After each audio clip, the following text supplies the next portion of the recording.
Bismillahirrahmanirrahim. Assalamualaikum warahmatullahi wabarakatuh.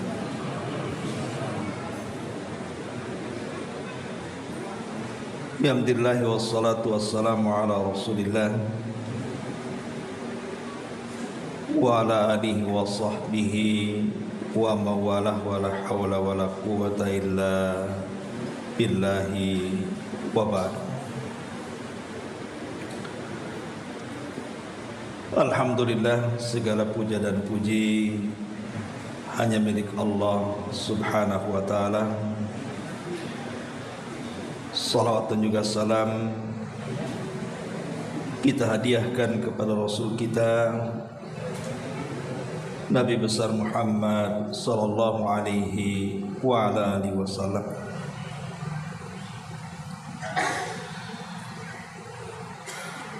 Kita lanjutkan kajian kita, masih membahas kitab At-Tauhid, dan kita masuk pada bab yang ke-40 tentang mengingkari sebagian nama dan juga sifat-sifat Allah subhanahu wa ta'ala.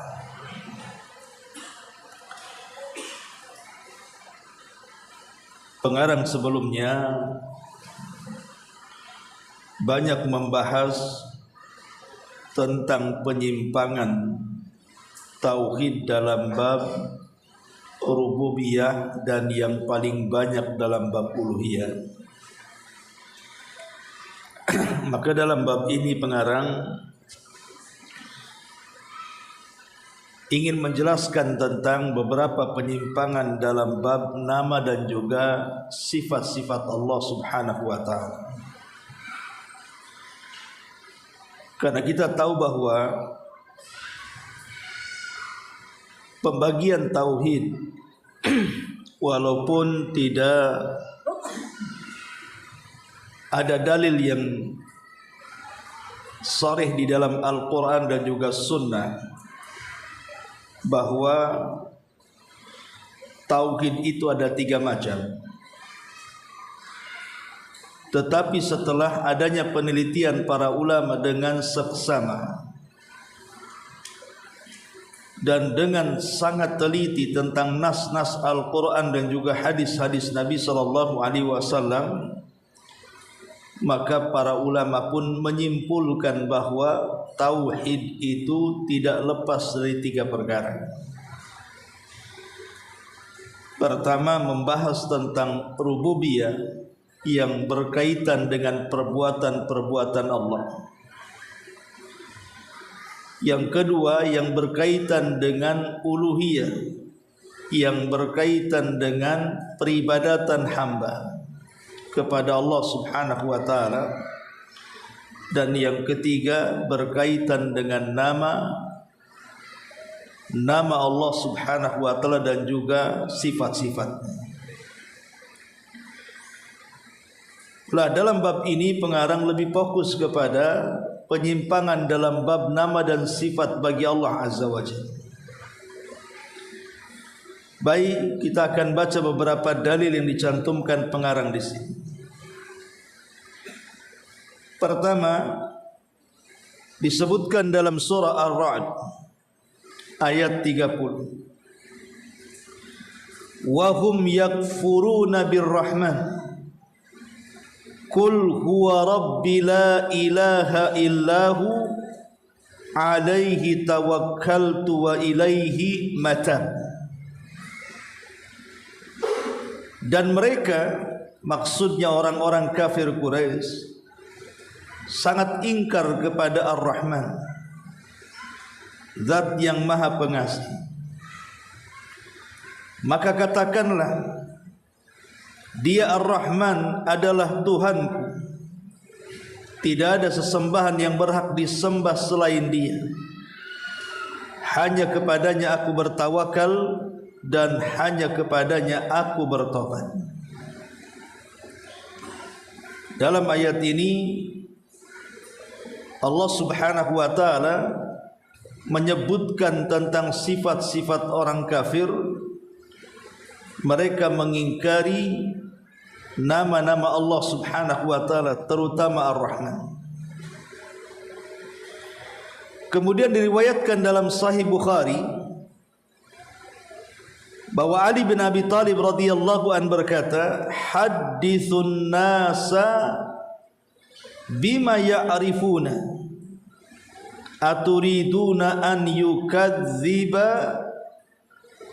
yukadziba Allah wa rasulah." Berbicaralah kepada manusia dengan apa yang mereka pahami.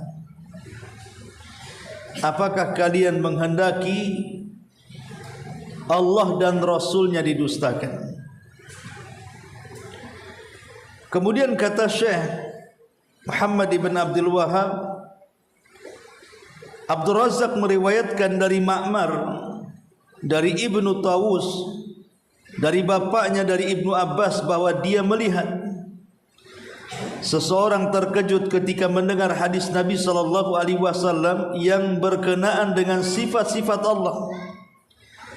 Karena merasa keberatan dengan hal tersebut, maka Ibnu Abbas berkata, "Ma farqu haula yajiduna riqqatan inda muhkamihi wa yahlikuna inda mutasyabihi." Apa yang dikhawatirkan oleh mereka? Mereka mau mendengar dan menerima ketika dibacakan ayat-ayat yang jelas, tetapi mereka keberatan untuk menerima ketika dibacakan ayat-ayat yang mutasyabih, ayat-ayat yang sulit dipahami. Lah orang-orang Quraisy ketika mendengar Nabi SAW menyebut kalimat Rahman, mereka mengingkarinya. Maka terhadap itu Allah firmankan kepada mereka, wa hum yakfuruna birrahman, dan mereka kafir atau ingkar terhadap Ar-Rahman. Baik ma'asyiral muslimin wal muslimat rahimani wa rahimakumullah. Bicara tentang tauhid yang ketiga, tauhid al-asma wa sifat. Tauhid yang bicara tentang nama Allah dan juga sifat-sifatnya.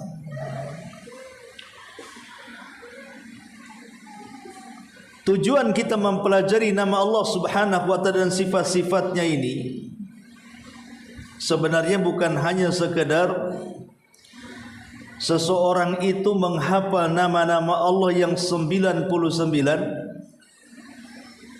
ataupun sifat-sifat Allah Subhanahu wa ta'ala yang terkandung dalam nama-nama itu. Tapi ketika kita ini mempelajari nama dan sifatnya, yang kita kehendaki adalah asar, pengaruh.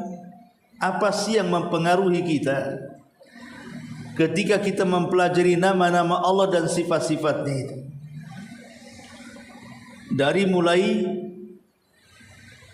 Ismul Jamalah, nama Allah yang indah, sampai kepada Ismul Jalalah, nama Allah yang agung. Para ulama mengatakan di antara manfaat dan faedah kenapa kita dianjurkan untuk mempelajari nama-nama Allah Subhanahu wa ta'ala dan sifat-sifatnya,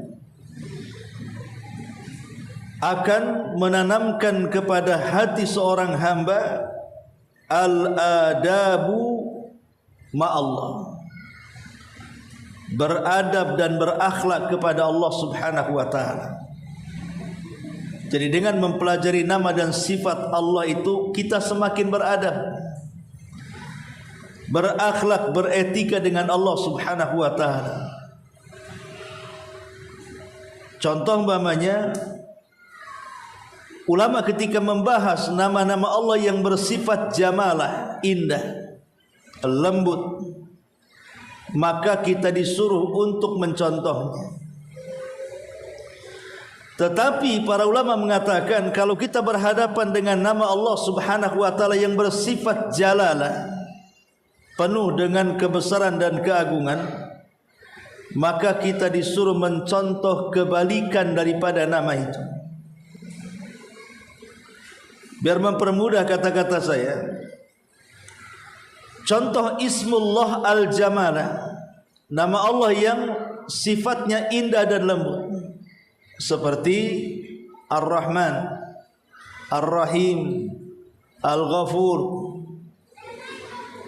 Zat yang maha pengasih, Zat yang maha penyayang, Zat yang maha pengampun, Zat yang maha lembut, dan begitu seterusnya. Ini disebut dengan nama-nama Allah yang terkandung padanya Ismul Jamalah, nama-nama Allah yang indah,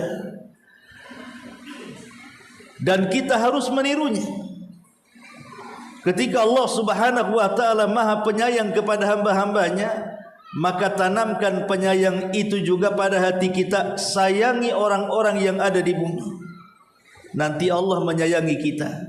Sebagaimana Allah Rasul mengatakan, irhamu man fil ardi sayarhamukum man fis sama. Sayangi orang-orang yang di bumi, nanti Allah sayang kepada kalian. Ini kalau berkaitan dengan Ismul Jamalah, kita dituntut untuk menirunya. Tapi kalau berkaitan dengan Ismul Jalalah, nama Allah yang mengandung kebesaran keagungan, kita tidak boleh menirunya. Tetapi kita harus meniru kebalikannya. Contoh umpamanya Al-Khaliq, Ar-Rabb, Al-Mutakabbir. Al-Khaliq zat yang menciptakan, Ar-Rabb zat yang memelihara, ataupun Al-Mutakabbir zat yang maha sombong. Kita tidak boleh meniru, tapi kita harus meniru kebalikannya. Seperti Allah Al-Mutakabbir zat yang maha sombong, kita tidak boleh sombong, tapi tirulah kebalikan daripada sifat itu. Kebalikan daripada sombong, rendah diri, rendah hati. Maka kita harus meniru kebalikannya. Sehingga dengan mengenal ini nama Allah yang bersifat jamalah, ini nama Allah yang bersifat jalalah, maka di situ makin beradab kita dengan Allah Subhanahu wa taala.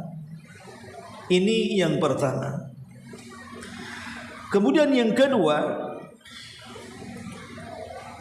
mengenal nama-nama Allah Subhanahu wa taala dan sifat-sifatnya, itu makin menanamkan khauful abdi min rabbih wa muraqabatuhu lahu azza wa jalla. Semakin tertanam perasaan takut seorang hamba kepada Rabbnya, dan perasaan merasa diawasi oleh Allah Subhanahu wa taala. Jadi semakin dalam kita mempelajari nama-nama Allah dan juga sifat-sifatnya, maka semakin takut hati kita kepada Allah Subhanahu wa taala. Contoh sederhana, ketika Allah Subhanahu wa taala menamai dirinya Al-Qawi, zat yang maha kuat, berarti tidak ada yang lebih kuat dibandingkan Allah Subhanahu wa taala. Sehingga kita menjadi lemah di hadapan Allah, tidak bisa bermacam-macam dengan zat yang maha kuat. Ketika Allah mengatakan dirinya Al-Ghani, zat yang maha kaya, berarti kita ini fakir dan berhajat kepada Allah Subhanahu wa taala. Ketika Allah menamakan dirinya Al-Kabir, zat yang maha besar, berarti kita kecil di hadapan Allah Subhanahu wa taala. Lah ketika kita memahami kandungan nama-nama Allah Subhanahu wa taala, maka semakin tertanam sifat takut kita. Takut kalau seandainya dengan kekuatannya Allah mengazab kita. Takut kalau seandainya dengan kekayaannya Allah membuat kita fakir. Takut kalau seandainya dengan kebesarannya Allah hinakan kita sehingga menjadi kecil.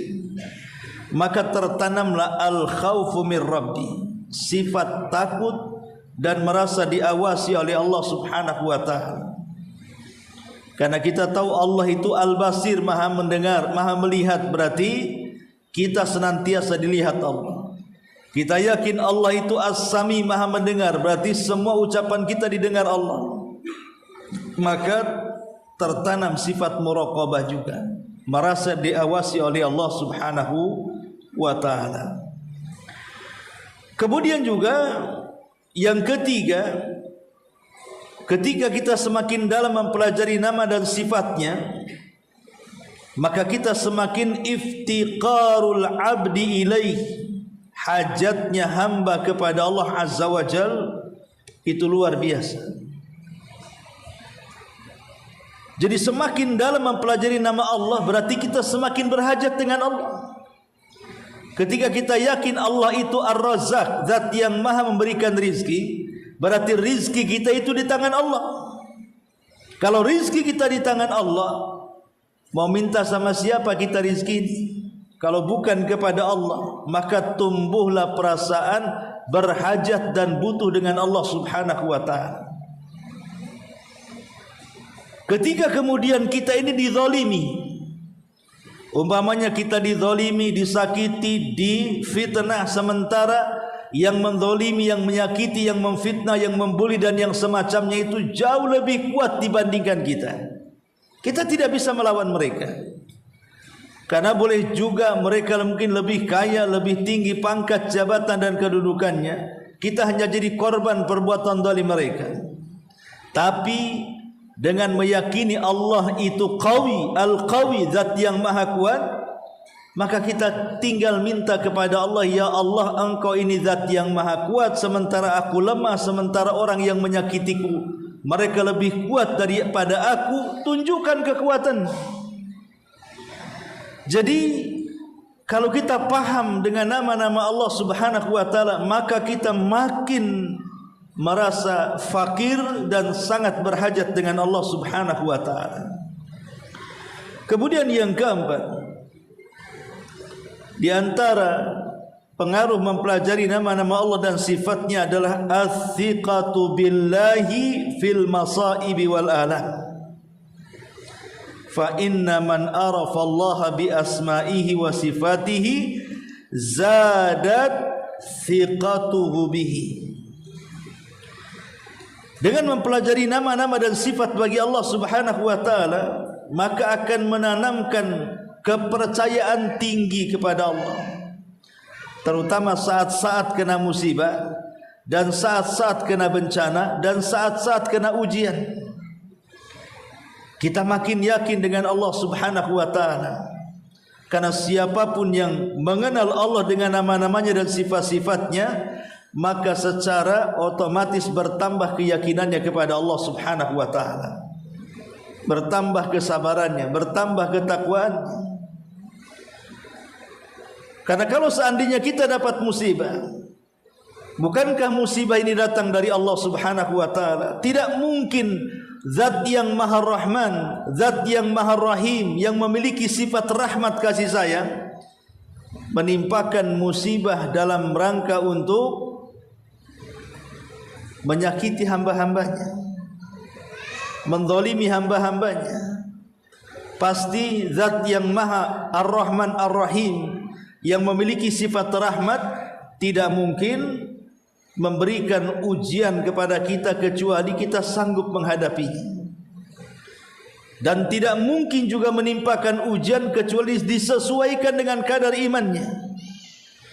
Dan boleh jadi tujuan Allah memberikan ujian itu boleh jadi dalam rangka mengangkat derajatnya, menghapus kesalahannya, atau boleh jadi menegur kesalahan-kesalahannya, dan begitu seterusnya. Maka tertanam as-siqatu billah, keyakinan yang kuat kepada Allah Subhanahu wa taala.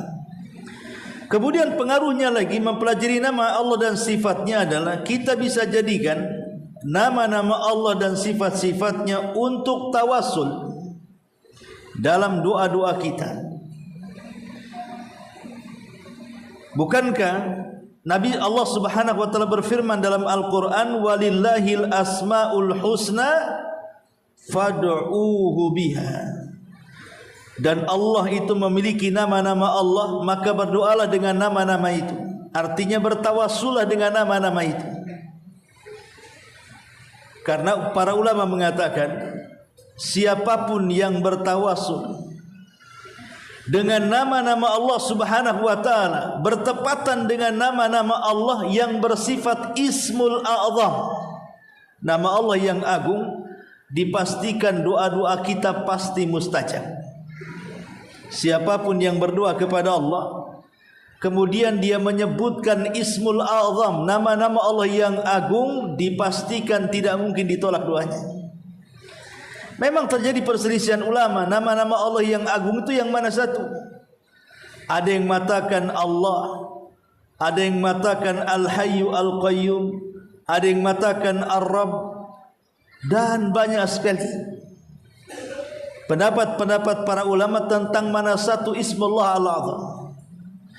Tetapi Aisyah radhiyallahu anha pernah ditanya tentang nama-nama Allah yang agung dalam Asmaul Husna itu, maka beliau mengatakan nama-nama yang agung dalam Asmaul Husna itu sama dengan mencari Lailatul Qadar. Sama dengan mencari Lailatul Qadar. Kita hanya tahu keberadaannya di 10 akhir Ramadan, tapi untuk malamnya kita tidak tahu. Sama dengan Ismul A'zam, kita tahu Ismul A'zam itu bagian daripada 99 nama-nama Allah yang indah. Tapi mana satu Ismul A'zam itu kita tidak tahu. Memang sebagian ulama yang mengatakan Allah, Ar-Rabb, Al-Hayyu, Al-Qayyum, macam-macam. Ya. Tetapi yang jelas bahwa kalau kita bertawassul dengan nama-nama Allah, siapa tahu ada nama-nama Allah yang disebut dengan Ismul A'zam bertepatan dengan doa yang kita panjatkan, akhirnya Allah pun mengabulkan setiap keinginan. Ma'asyiral muslimin yang dimuliakan Allah Subhanahu wa taala. Jadi nama-nama Allah itu bisa digunakan tawassul, tentu sesuai dengan hajat kita. Kalau kita umpamanya ingin rizki dan meminta rizki, ya perbanyak kalimat Ya Razak, Ya Razak, Ya Razak, Ya Razak. Kalau kita banyak dosa ingin minta ampun, ya perbanyak Ya Ghaffar, Ya Ghaffar, Ya Ghaffar, Ya Ghaffar. Kalau kita dizalimi orang dan supaya Allah kemudian membalaskan kezaliman orang yang kita tidak sanggup membalasnya, ya kita katakan Ya Qawi, Ya Qawi, Ya Qawi, dan begitu seterusnya. Sebutkan nama-nama Allah sesuai dengan hajat kita. Begitulah cara tawassul dengan nama-nama Allah Subhanahu wa taala. Kemudian juga di antara asar keimanan ataupun pengaruh keimanan ketika kita mempelajari nama-nama Allah Subhanahu wa taala adalah kita semakin cinta dengan kepada kita berbagai macam kenikmatan duniawi yang kita rasakan hari ini. Karena itu adalah kasih sayang Allah, ya, karena Dia Ar-Rahman dan Ar-Rahim. Bahkan kalau seandainya kita berbuat dosa setinggi langit sekalipun, kalau kita datang bertobat kepada Allah Azza wa Jalla, pasti Allah akan mengampuni dosa kita, ya, karena Allah itu Al-Ghafur, dan begitu seterusnya. Jadi kalau kita makin mendalami nama-nama Allah, maka makin tertanam kecintaan kita kepada Allah Subhanahu wa taala, bahwa kita punya Rabb yang sangat baik kepada hamba-hambanya. Kemudian juga di antara pengaruhnya adalah asyauqu ilallah, semakin menanamkan kerinduan kita kepada Allah Subhanahu wa taala, semakin ingin berjumpa dengan Allah Subhanahu wa taala. Bahkan lebih daripada itu, makin dalam mempelajari nama-nama Allah Subhanahu wa taala dan sifat-sifatnya, maka semakin bahagia. Al-faraghu billah, bahagia dengan Allah, was-sururu bihi, dan semakin senang kita dengan Allah Subhanahu wa taala. Bahkan semakin kita mempelajari nama dan sifat bagi Allah, maka Allah akan berikan hayatul qulub la takunu illa bi ma'rifati allamil ghuyub. Maka Allah akan berikan kehidupan kepada hati kita. Hati kita tidak akan mati, seolah-olah ada harapan terus dalam hati kita, dan itu merangsang kesemangatan hidup dibandingkan orang yang tidak punya cita-cita dan harapan. Bahkan lebih daripada itu tertanam sifat ridha dan kekhusyuan kepada Allah Subhanahu wa ta'ala. Dan banyak lagi yang disebutkan para ulama tentang asar imaniyah, pengaruh-pengaruh iman ketika kita mempelajari nama dan sifat-sifat bagi Allah Subhanahu wa ta'ala. Ma'asyiral muslimin yang dimuliakan Allah Azza wa Jalla. Tapi dalam bab ini pengarang bukan hendak berbicara soal pengaruh keimanan, tapi bicara soal penyimpangan. Penyimpangan dalam bab nama dan sifat bagi Allah Subhanahu wa ta'ala saya ringkas menjadi 5 ya. Pertama, memberi nama Allah Subhanahu wa ta'ala atau memberi nama berhala-berhala dengan nama-nama Allah Subhanahu wa ta'ala. Seperti orang-orang jahiliyah, mereka memberi nama berhala-berhala itu dengan nama-nama Allah Subhanahu wa ta'ala. Mereka beri nama patung dengan sebutan Uzza, padahal Uzza itu dari Al-Aziz. Mereka beri nama patung-patung mereka dengan Lata. Lata itu kalimat dari kalimat Al-Ilah. Atau mereka memberi nama patung-patung mereka dengan sebutan Manat, padahal Manat itu diambil dari kata Mannan.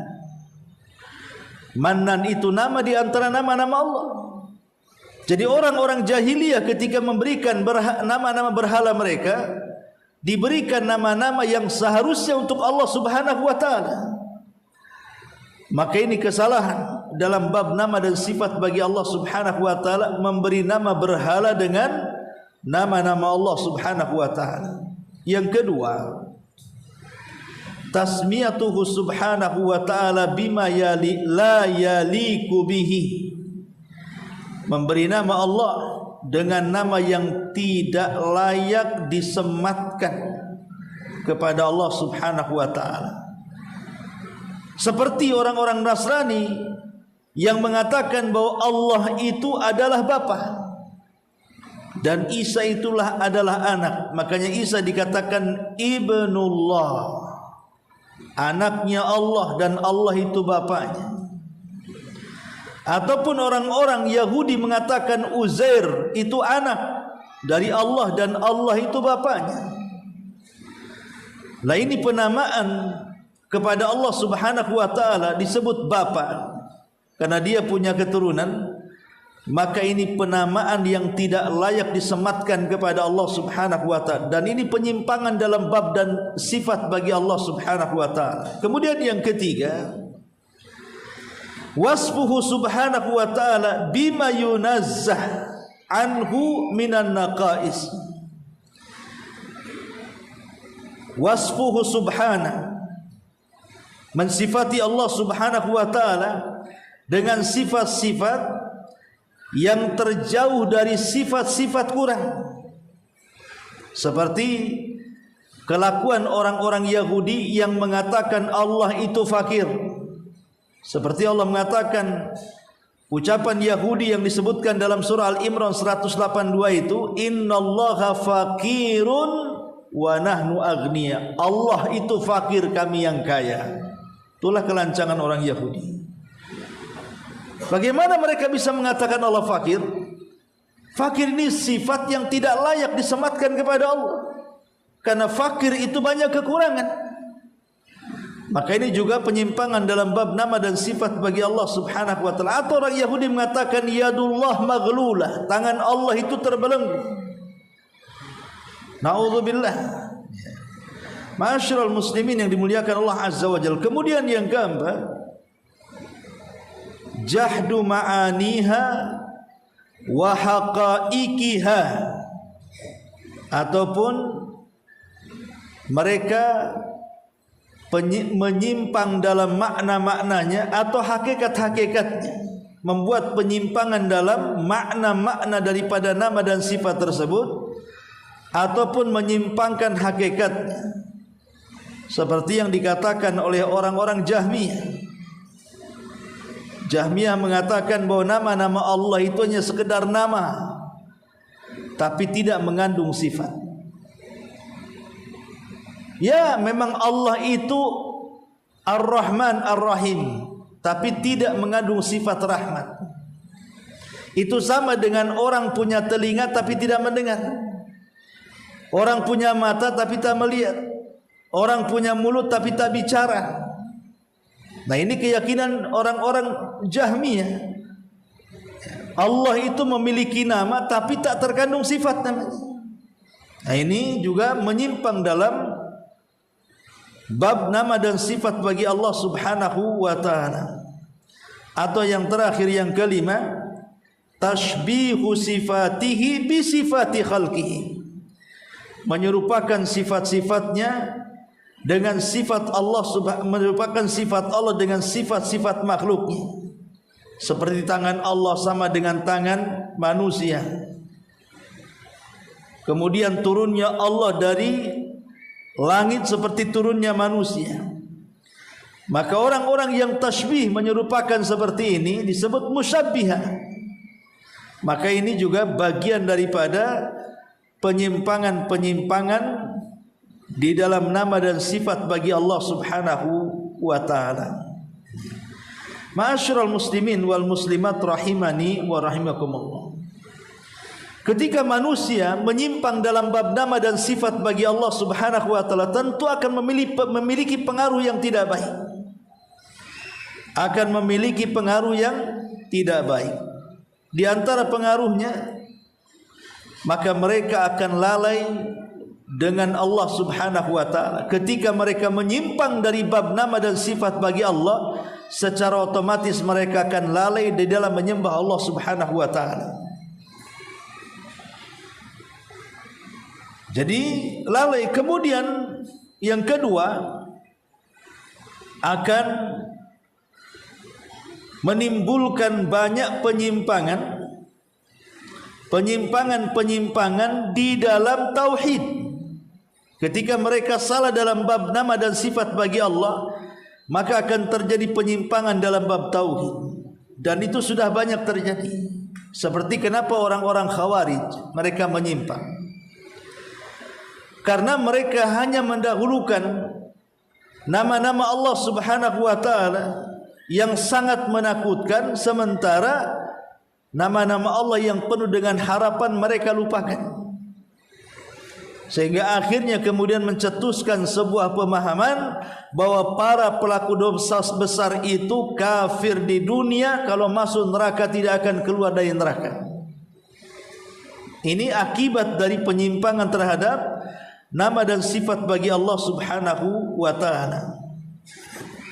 Belum lagi kelompok yang disebut dengan Qadariyah.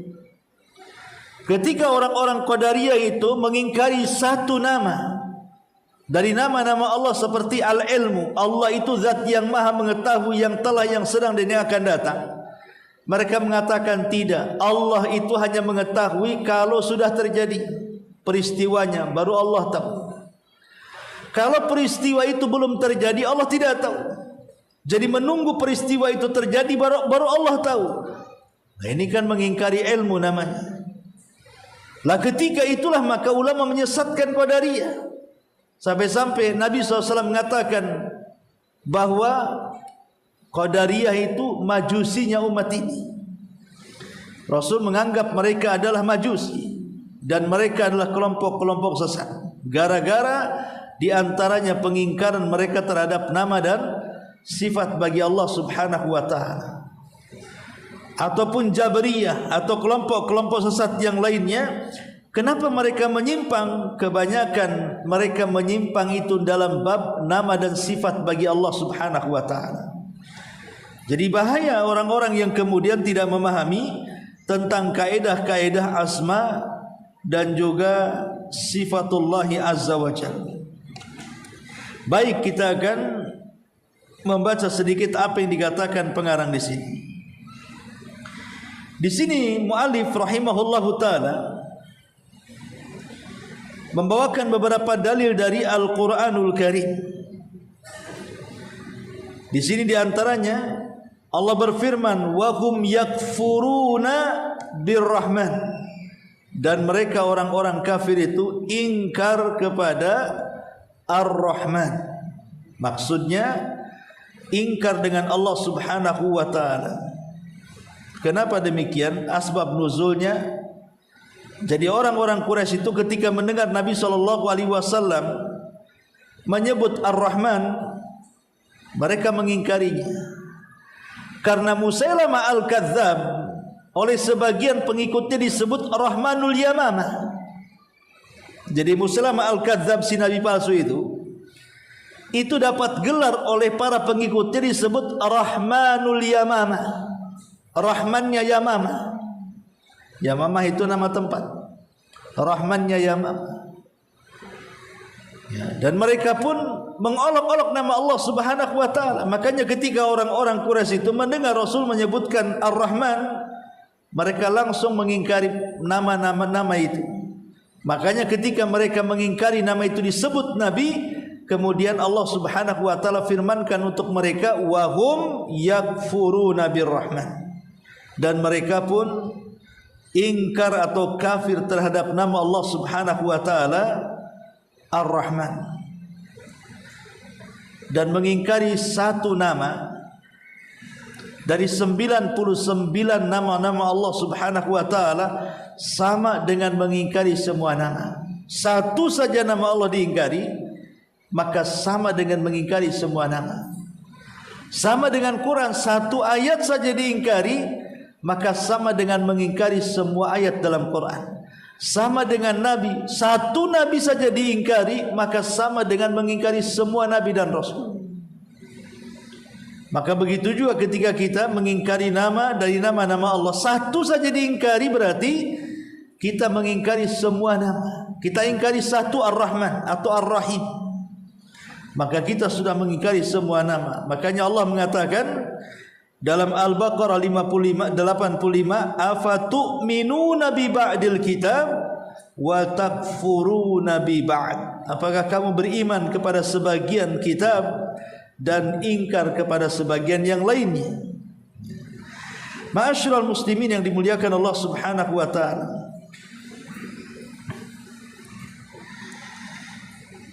ada juga keterangan para ulama tentang penyimpangan terhadap nama-nama Allah. Di antaranya adalah mengingkari salah satu dari nama-nama Allah tersebut, atau mengingkari sifat, salah satu sifat dari sifat-sifat Allah Subhanahu wa taala. Kemudian yang kedua, menjadikan sifat yang dikandung nama-nama tersebut menyerupai sifat-sifat makhluk. Kemudian yang ketiga, mengambil nama-nama tersebut kemudian diingkari makna dan hakikatnya. Ini juga disebutkan oleh para ulama di antara tambahan dari penyimpangan terhadap nama-nama Allah Subhanahu wa taala. Kita tahu bahwa kalau bicara tentang nama-nama Allah Subhanahu wa taala, nama-nama Allah itu kan ada yang sifatnya tidak boleh disematkan kepada makhluk kecuali hanya kepada Allah Subhanahu wa taala saja. Contoh umpamanya Allah, Ar-Rabb, Al-Khaliq, dan beberapa nama Al-Mutakabbir, itu tidak boleh disematkan kecuali kepada Allah. Makanya dulu ada seorang mutanabbi, seorang ahli syair namanya Mutanabbi. Dia seorang penyair, dikafirkan semua para ulama. Kenapa? Karena ketika dia punya anak dikasih nama Allah, anaknya dikasih nama Allah, maka dikafirkan oleh para ulama. Maka tidak boleh kita ini memberi nama anak kita dengan nama yang khusus tidak boleh diberikan kecuali kepada Allah. Seperti kalimat Allah, tidak boleh kita kasih nama siapa nama anakmu Allah, kafir antum. Karena nama itu khusus bagi Allah Subhanahu wa taala. Yang kedua, ada nama Allah itu yang bersyirikat dengan Allah Subhanahu wa taala. Boleh kita memberi nama terhadap makhluknya karena nama ini bersyirikat. Contoh Al-Aziz. Kita punya anak, kita kasih nama Al-Aziz, boleh? Boleh. Karena nama Al-Aziz itu nama yang berserikat. Sebagaimana Allah Subhanahu wa taala ketika menjelaskan tentang suami daripada Zulaiha di zaman Nabi Yusuf, apa kata Allah? Wa ra'atu aziz. Berarti Aziz ini juga nama yang berserikat antara Allah dan hambanya. Boleh kita katakan Al-Aziz walaupun tanpa kalimat abdu. Kalau ada kalimat abdu, Allah pun boleh. Abdullah, Abdurrahman, itu nggak ada perselisihan kan itu ya. Ini tanpa kalimat abdu. Kemudian yang ketiga, ada nama-nama Allah itu yang ada nama-nama yang bukan nama-nama Allah, tapi terkandung kepadanya sifat-sifat yang tidak boleh diberikan kecuali kepada Allah. Memang nama-nama itu bukan nama Allah, tetapi di dalam nama itu ada sifat, terkandung sifat yang sifat ini tidak bisa diberikan kecuali kepada Allah. Contoh umpamanya Malikul Muluk, rajanya para raja, raja di raja, rajanya para raja. Ahkamul Hakimin, hakimnya para hakim. Itu tidak boleh diberikan kecuali kepada Allah. Memang itu bukan nama Allah. Ya, Malikul Muluk bukan nama Allah, tetapi karena di dalamnya terkandung sifat yang tidak boleh diberikan kecuali kepada Allah, maka nama itu tidak berhak diberikan kepada hamba. Rajanya para raja, nggak boleh. Siapa rajanya para raja? Ya Allah lah rajanya para raja, kan itu ya. Makhluk bukan rajanya para raja. Yang rajanya para raja yang memang Allah Subhanahu wa taala, terkandung sifat yang tidak boleh disematkan kecuali kepada Allah. Berarti kalau ada nama, walaupun mungkin itu bukan nama Allah, tapi kalau terkandung sifat yang tidak boleh diberikan kecuali kepada Allah, maka tidak boleh disematkan kecuali kepada Allah Subhanahu wa taala. Jadi ada 3 poin di sini. Ada nama Allah yang khusus bagi Allah, ada nama Allah yang berserikat antara Allah dengan makhluknya, ada sesuatu yang boleh jadi itu bukan bagian daripada nama Allah, tapi terkandung sifat-sifat yang memang sifat itu tidak layak disematkan kecuali kepada Allah Subhanahu wa taala. Ma'asyiral muslimin wal muslimat rahimani wa rahimakumullah. Dari sini kita tahu bahayanya menyimpang dalam bab nama dan sifat bagi Allah Subhanahu wa taala. Karena bagaimanapun kalau kita bercerita tentang nama dan sifat bagi Allah, nama dan sifat bagi Allah adalah madarul iman. Madar al-iman, sumber daripada iman kita. Makin kuat pengenalan kita dengan nama-nama Allah dan sifatnya, makin kuat keimanan kita kepada Allah Subhanahu wa taala. Karena semakin kenal kan, kalau antum ketemu saya, antum tidak kenal nama saya, enggak kenal kunyah saya, enggak kenal juga watak dan sifat saya, kenal begitu saja. Maka ada peribahasa, seseorang tak kenal maka tak sayang, kan begitu. Tapi kalau seandainya antum kenal saya, oh saya kenal tuh nama aslinya si Anu, kunyahnya si Anu, saya tahu juga karakter dia karena saya sudah lama bersama dia, dia orangnya begini, maka kita makin sayang karena tahu siapa dia. Kepada makhluk saja seperti itu, apalagi kepada Allah Subhanahu wa taala. Zat yang kita sembah itu kan sesuatu yang yakin. Kita tidak boleh menyembah kecuali dengan keyakinan. Dan keyakinan itu tumbuh setelah kita melakukan pengenalan. Dan tidak mungkin mengenal Allah Subhanahu wa taala kecuali dengan mempelajari nama dan sifat-sifatnya.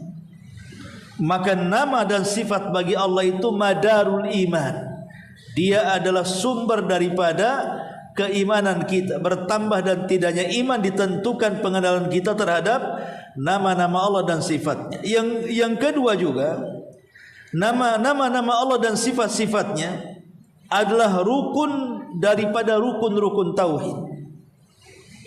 Rukun daripada rukun-rukun tauhid. Kalau kita tidak kenal, berarti kita tidak bertauhid.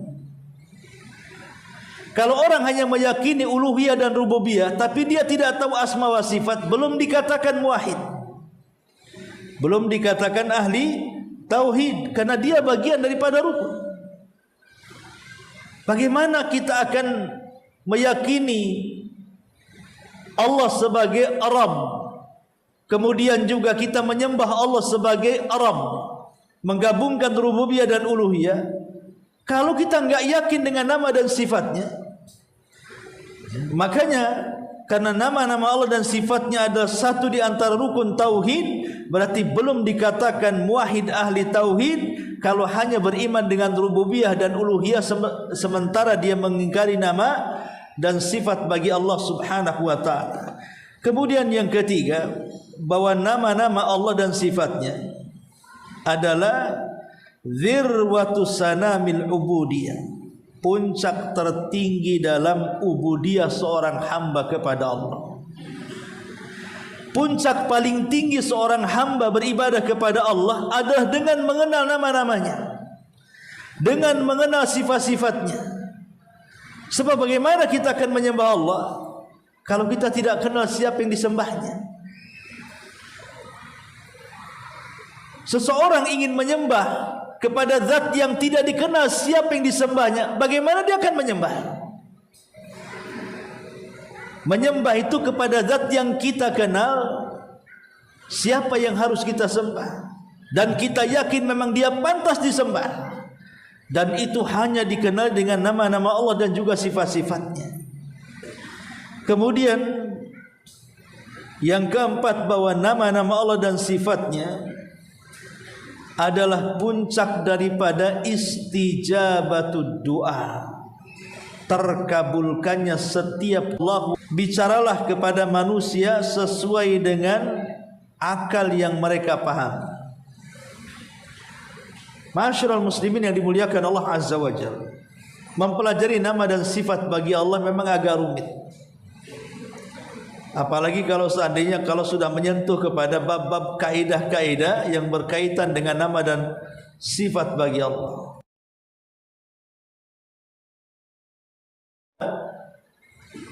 Talabul ilm, mempelajari tauhid rububiyah dulu, kemudian uluhiyah dulu, baru kepada asma wa sifat. Sehingga kita ini ketika mengajarkan sesuatu kepada manusia, maka ajarkanlah sesuai dengan yang mereka bisa paham. Kalau kira-kira kita menjelaskan mereka tidak paham, jangan dijelaskan dulu, mungkin belum levelnya.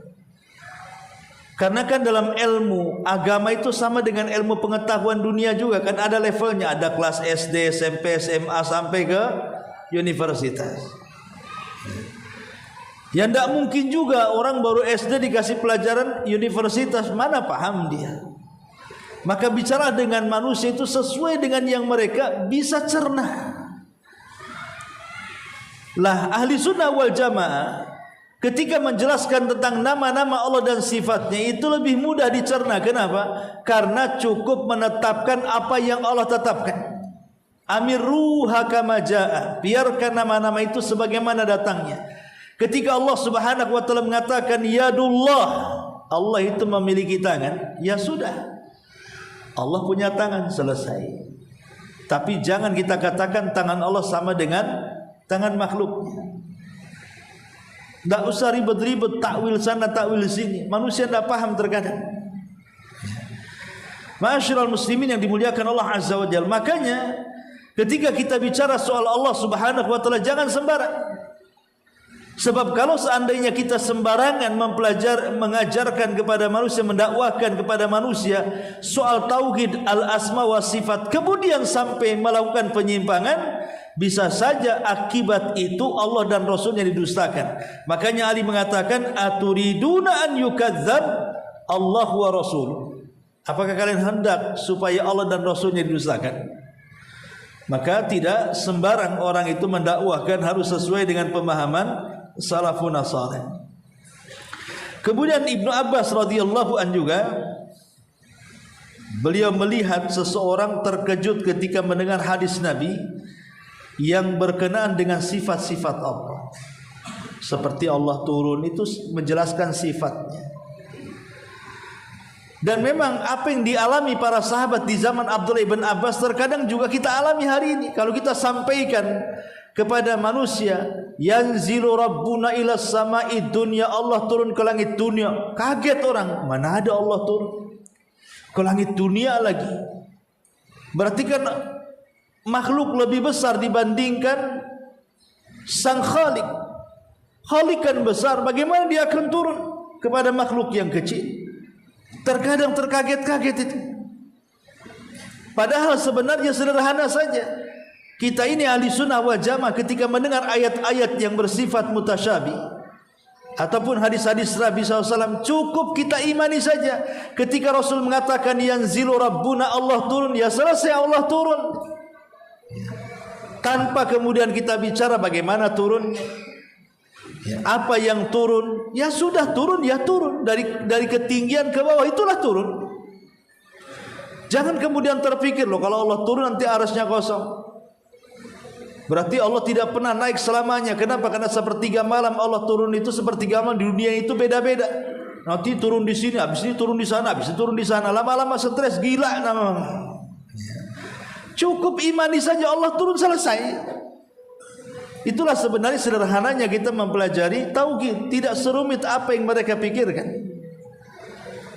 Makanya di sini kemudian Ibnu Abbas sampai mengatakan, apa yang dikhawatirkan oleh mereka ketika Rasul bicara tentang sifat-sifat Allah? Apa yang mereka khawatirkan sebenarnya? Ya, apakah mereka mau mendengar dan menerima ketika dibacakan ayat yang jelas, tapi ketika ayat-ayat yang dikatakan mutasyabih tidak bisa dipahami, mereka katakan enggan mendengarnya? Sebenarnya semua ayat itu jelas, cuman bagi yang tahu itu jelas, bagi yang tidak tahu itu samar, itu saja sebenarnya. Makanya terbagi, ada muhkamat, ada mutasyabihat itu. Ya wallahu alam, karena sudah azan. Subhanaka bihamdika asyhadu an la ilaha illa anta astaghfiruka wa atubu ilaik. Allahu taala alam. Assalamualaikum warahmatullahi wabarakatuh.